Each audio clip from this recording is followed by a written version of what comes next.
بسم الله الرحمن الرحیم.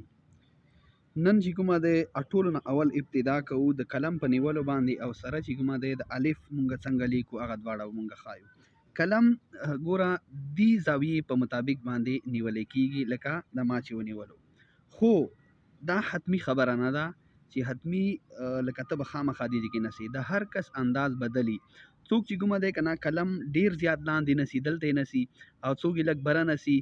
خو صحیح دا دی کنه چې قلم ونیول شي د ګوتو پرو چې کومه دا په باندې کې خودل شي د لاندې، نو ستاسو قلم لاندې په دې کرتواس باندې لګي.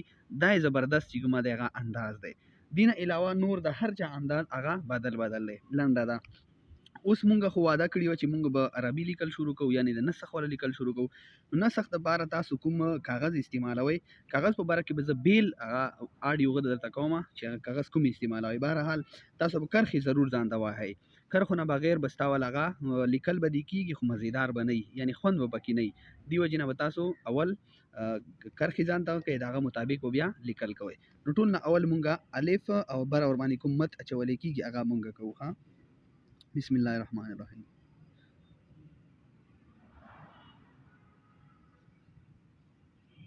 دا مونږ سره الف ته، خدا کستا سو خیالي دا د نسخ ولا الف ته، او دی باندې دا هغه شانتی راغی لکه څنګه د اردو ولا لیکل کیږي عام. یو الف د کشانتی لاندې نه بدل لارسي او برنه پی راکوشي لک شان دی نه غټي دغه د کې دلته د دې کې کوم شیز راځي دا، یعنی اسی او بیا سیده پی راکوشي اخیری کې ناره کې بیا ورته ګوري داسي لاندې نه بلارسي او بیا وفي برنه راکوشي. یو دا الف شو، یو دا شو، یو دین لغنتی دنګ شانتی کتر والی دام راوسته شي اخیری کې ناره او تبرنه شیز پی اچای کنا اچای هغه ستا مرضی دی. دا د الف والا هغه انداز شو. اوس دا څومره پوری دی کته څو کته دی؟ یو دوا درې څلور پنځه کته چې کومه کنه دا مونږ سره الف راغی.